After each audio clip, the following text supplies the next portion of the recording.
Hello, this is Distant Glamour, and thank you for joining us today. We're going to be doing some makeup. I've been a makeup artist for 12 years. This is the beginning of something amazing, and I'm glad you're able to join in with us. Today, we are going to focus on eyeliner. Come on, let's get glamorous. So today we're going to focus on eyeliner. Dee already has a soft smoky eye on, so look up for me, George. I'm going to take a cream concealer and I'm going to pat this right beneath her lash line. I'm going to make sure all this color beneath her eye is totally canceled out because I'm going to really smoke out the bottom of her eye to kind of balance out the smokiness that's on top. So I've taken this concealer in a flat brush and you can kind of go back with your finger. The warmth of your finger is great because the warmth along in combination with the makeup helps it begin to oxidize, which really starts to give it that more makeup that more of a fleshy look and manipulates the color as well. Right beneath the lash line. And then I kind of start to do almost like a pat and drag movement in a downward motion.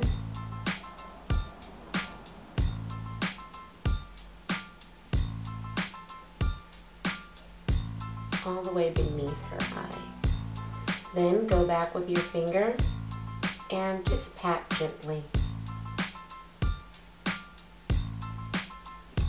To me, it can look very makeup-y if you do concealer and just kind of leave it as it is, because naturally you have a little bit of a soft tone, like a fleshy tone that peeks through right beneath your lash line. So what I like to do is take an eyeshadow, look up for me, that's a really similar color to your fleshy tone that's beneath your eye, and just diffuse it right beneath there. So the way I work on top is also the way I work on bottom. I start light and gradually build my color up. And this is how you're going to get that really diffused, kind of airbrush looking smoky eye. So color only on the tip of your brush.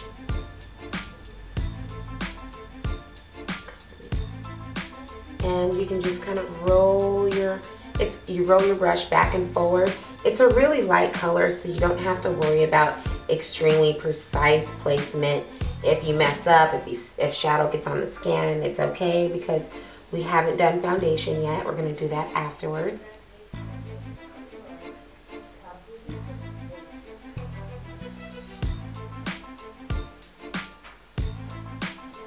And now I'm going to work up to my medium brown color, which is a really warm brown,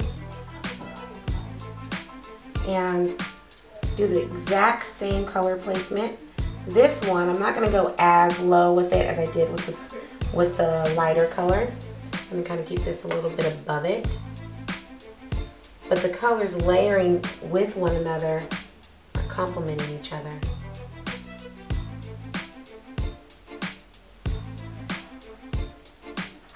So now I'm going to take a really small pointy brush and I'm going to layer on top of those colors with something a little darker.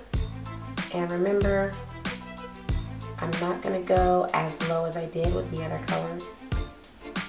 I don't want this to come out too dramatic, so I'm just going to work with deep browns right now. But what you can do at home if you want something more dramatic, use the same technique just with darker colors. And just really gently roll that brush back and forth beneath the eye. You want to get eyeliner right on the waterline. You don't need to press extremely hard. I like it to kind of ooze over a little bit onto the lash line.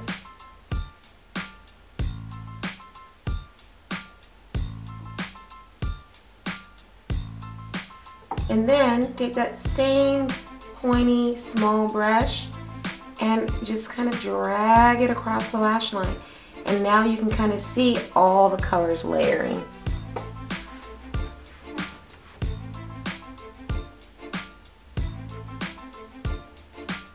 put it right on the lash line. I like to drag my brush in one direction. This way it keeps this line on the thinner side. You can go back and forth, but just go back and forth all the way across, all the way across. Now we're gonna do eyeliner on the top. And I'm gonna use a cream gel liner and a small angled brush. And right on the lash line,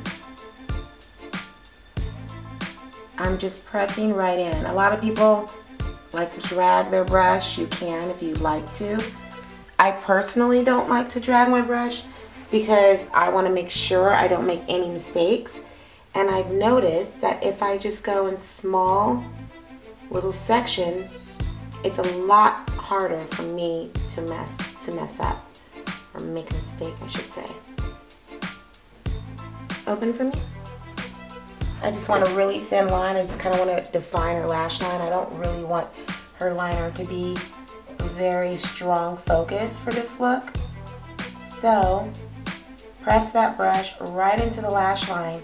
You know you're going to have a thin line if you can see your natural lashes moving along with your brush as you press down.